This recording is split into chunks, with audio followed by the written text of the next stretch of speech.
I remember being caught in lies and feeling just like this. I felt like a shrunken version of myself, like Yeah. completely tiny. And the reason why it makes me sad that I felt like I ever had to do that was because like I have always been interesting.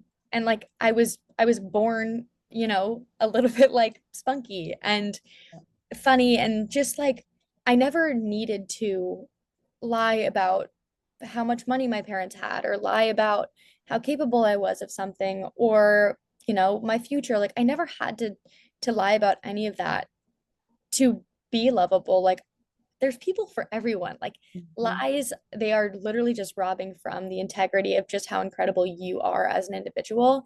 And I Yeah. think like the magic of the age of honesty, which it really is like my number one value and number one priority, Yeah. is waking up and knowing like I'm showing up as myself and like that's more than enough. And whether or not people are like fascinated by me or if they think I'm the most boring, piece of cardboard they've ever spoken to, like that doesn't matter. Like I'm the one who gets to decide how much I matter. And I think that's really special. It's truly really special. And I think that's probably just transform your relationship with you and your life. Yeah.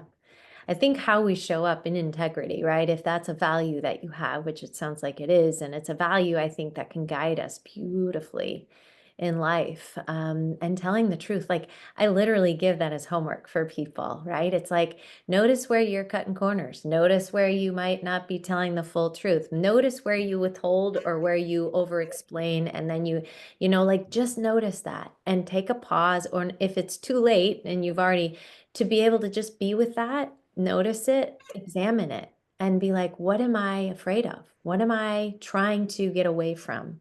Right? Because it's always going to be a feeling, right? And the feeling is going to be based in the fear of not being enough or not being loved or da da da da da, whatever it is.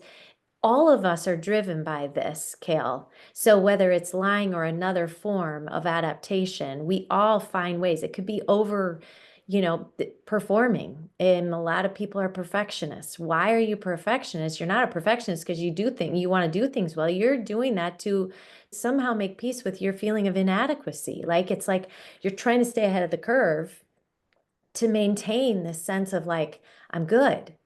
But like again, that's adaptive to a fear that we have that ultimately, as you're saying, it's like getting to know yourself and loving you, all of you, and recognizing the gig is up. Like you don't need to do those things for that love. But the irony is that you only perpetuate that lack of belonging and that lack of lovability for you because you're turning on you. Like you're not showing up fully you.